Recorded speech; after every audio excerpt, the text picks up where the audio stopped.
మా పెద్దనాన్న 26 లెవెల్ 45కి మా అందరిని వదిలేసి అయితే వెళ్ళిపోయాడు. అసలు మా పెద్దనాన్నకి ఏమైంది అని అంటే, మా పెద్దనాన్నకి బ్రీతింగ్ ప్రాబ్లమ్, ఆస్తమా ఉంది. కొన్ని ఇయర్స్ నుంచి సఫర్ అవుతుండు. సో మా ఫ్యామిలీకి బిగ్గెస్ట్ పిల్లర్, ఆ పిల్లరే లేదంటే ఏ ఫ్యామిలీకి సిచ్యువేషన్ రావద్దు. సో మాకైతే మా పెద్దనాన్న లేడు అంటే చాలా చాలా బాధగా ఉంది. సో పొద్దున్నే లేట్గా లేచి పనులైతే స్టార్ట్ చేసేసినాము. సో అసలు ఈ 11 డేస్ ఏముంటుంది అనేది చిన్న చిన్న మినీ వ్లాగ్స్ అయితే పెడతాను.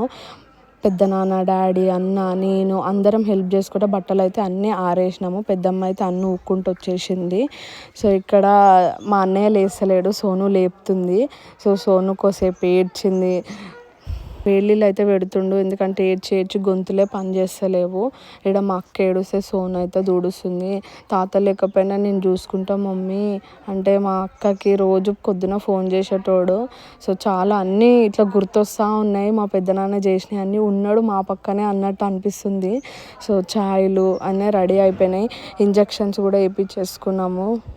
ఊర్లో ఏం సామాన్లు లేకపోతే పెద్దమ్మ, మమ్మీ అయితే వెళ్తున్నారు సామాన్లు తేయడానికి. సో నేను, అన్న, లక్కీ షాప్కి అయితే వచ్చేసినాం. వీళ్ళకి ఏమన్నా కొనిద్దామని చెప్పేసి ఏడుస్తున్నారు. సో బిస్కెట్లు అవి చిన్న చిన్నవి అన్నీ తీసుకున్నాము.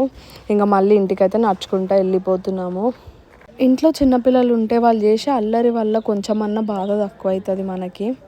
నేను, అన్న అయితే ఛాయ్ అయితే తాగేస్తున్నాం. మేము ఇద్దరమే తాగాలి. ఇక సోను వాళ్ళు అయితే కురుకురే తింటారు. సో ఇక ఛాయ్ తాగిన తర్వాత బోళ్ళు ఉంటుంది తోమేసిర్రు. మా నాన్నమ్మ 3 months అవుతుంది పింఛన్ తీసుకోక.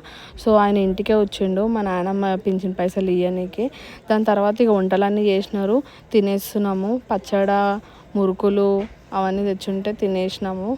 అందరం అయితే కూర్చొని తినేసినాం. తిన్న తర్వాత వాటర్ మిలన్ కట్ చేద్దామని కట్ చేస్తున్నాం. చరణ్ అప్పుడే లేచిండు. సో వాటర్ మిలన్ కట్ చేసుకొని తినేసినాం. అప్పుడే ఇక సాయంత్రం అయింది. ఛాయ్ కూడా తాగినాం. మీ అందరికి ఎట్లాగో తెలుసు, మాకు ఛాయ్ అంటే చాలా ఇష్టం కాబట్టి మేము పొద్దున సాయంత్రం ఛాయ్ అయితే తాగినాం. సాయంత్రం అయింది. అందరు అలా కూర్చొని, మా పెద్దమ్మ అయితే గుడాలు చేసింది, శాంత పెద్దమ్మ. సో అందరు అలా కూర్చొని గుడాలు అయితే తినేస్తున్నారు. నేను, అన్న, చరణ్ అయితే ముగ్గురం మళ్ళీ షాప్కి వెళ్ళాము. ఎందుకంటే గుడ్ల కోసం పోయి మిగతా తినేటివి అన్నీ పట్టుకొచ్చుకున్నాము. ఎందుకంటే ఆమ్లెట్లు వేసుకోవడానికి గుడ్లు లేవంటే గుడ్లు తీయడానికి షాప్కి వెళ్ళినాం. మా డాడీ అయితే ఆమ్లెట్లు వేసేస్తుండు మా కోసము. సో అందరం అలా కూర్చొని అయితే తినేస్తున్నాము. డిన్నర్ అయితే నన్ను చూసి వీళ్ళిద్దరు కూడా వీడియోస్ తీస్తుండు. మా బాబు తల కొట్టుకుంటుండే, ఎందుకు లైక్ అడే బాయ్ మన సబ్స్క్రైబ్.